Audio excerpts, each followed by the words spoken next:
Here's another quick tip for using these Ikea cellular blinds. I shoved some paper towel around the spring that's in there. Let me turn off the air conditioning quick. Normally these blinds are very loud going down the road. Listen, hear that? There's a spring in there that rattles around and makes a ton of noise. Now listen to this one.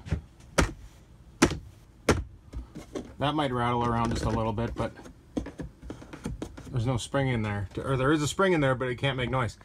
I wrapped it all in some paper towel. Real simple. I'll show you how I did it. So this is that spring.